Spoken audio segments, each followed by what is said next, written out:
You said what? Michael Jordan, your offensive lineman, said he's pretty terrible at We can basketball. start that up. No, Well, he just was in here. Huh? He just was in here. Oh, no, I didn't know he wasn't bad at basketball. I can see it though. That is so shady. Hey, you got the name. Who are the best basketball players? The best shooters I've seen in there, I mean, like a mini goal in there. I'd probably say Keith, Ian, and surprisingly Timo. Timo can shoot.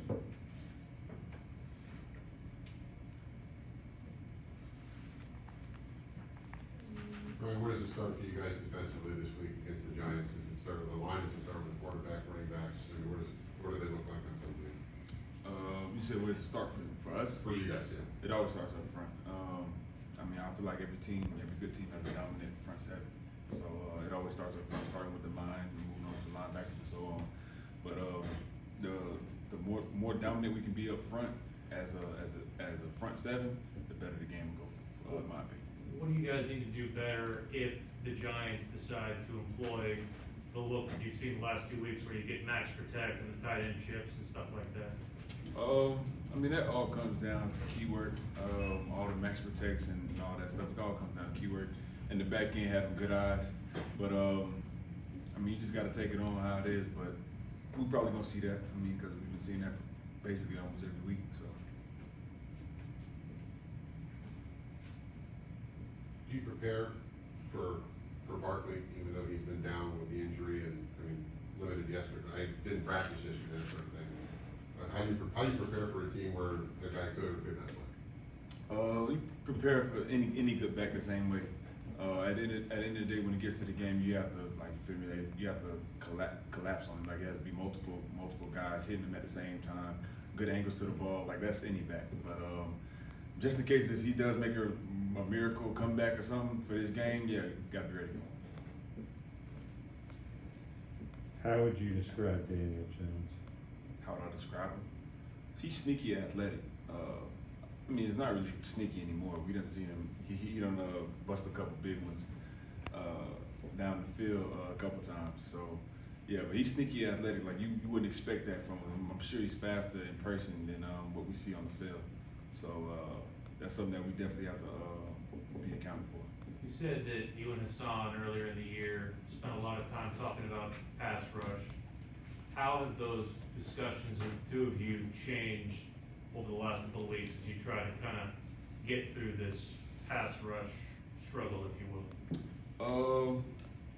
It's still the same. We still talk about like certain moves and certain sets that we get from the offensive linemen, but mainly we're trying to just like figure out like if certain games and stuff that we can run to free us up from these chips and whatnot, and like knowing and recognizing chip formations.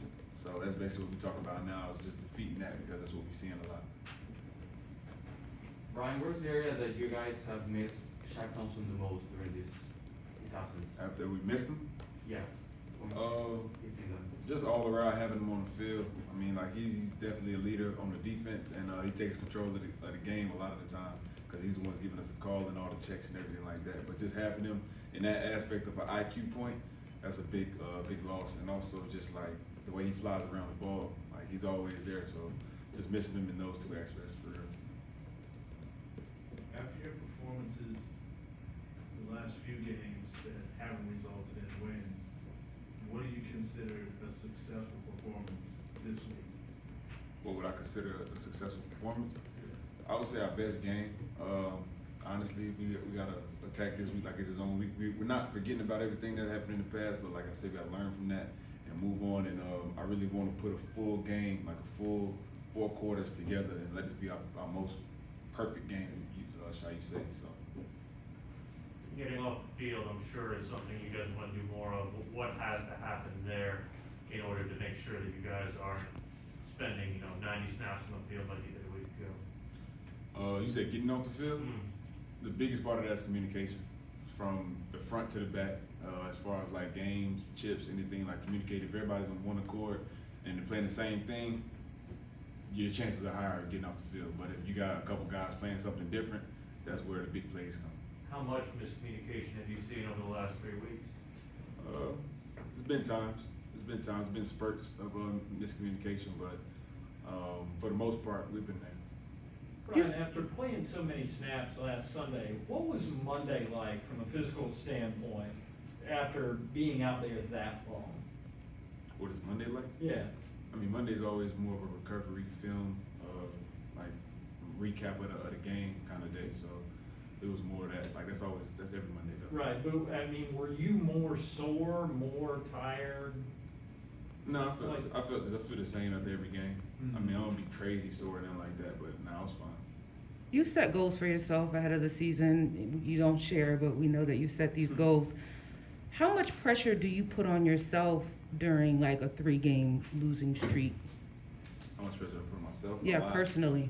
A lot, because in those losses, I feel like I can do a lot more, or I could have been a bigger impact in that game to have a result of a win. So I put a lot of pressure on myself, and that's kind of like my main focus. Like I want to impact the game, like whether it's on special team, it don't matter. Whatever I'm in, I just want to impact the game and have that changing point of where we can win. So that's just how I think. How tough is it when you don't feel like you're making that impact that you want to make? It's tough. But that's just things you gotta weather. You gotta weather through the storm. Like it's not gonna always be like this. So just gotta keep fighting through it. Just keep pushing. Phil indicated that since the Dallas game, pretty much, there have only been 2 games since then, but chips. And you said this same thing Sunday. Is that just going to be what you're expecting to see the rest of the way?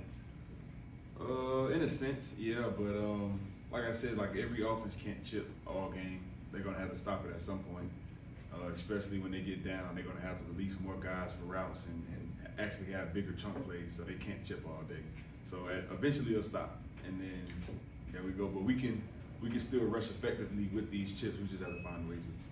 Having a lead sounds like it would be beneficial for a lot of things, but especially what you're talking about. Yeah, it would help. Brian, can I ask you a question? What do you think Hasan his addition has meant to this team? So Hasan been balling.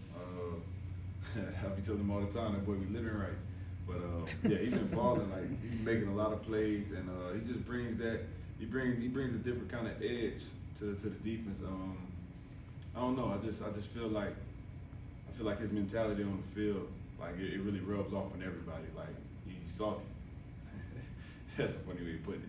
But he's salty. Like he really gets after it. So yeah, he's a great addition to the defense for sure. Appreciate it. Okay. Thanks, guys. Thanks.